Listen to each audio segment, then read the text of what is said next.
Okay, so I'm going to try this test to test the switch for the dryer.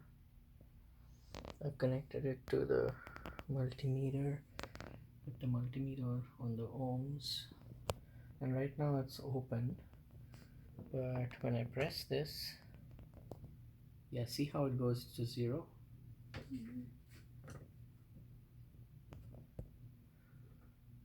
That means the switch is working. Did you notice? When I press this, it goes to 0.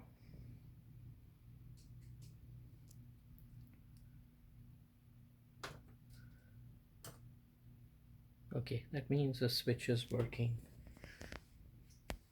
Maybe just all the dirt behind it. No. So now there's only a few more things. There is a thermal fuse. I think this is the thermal fuse I can check.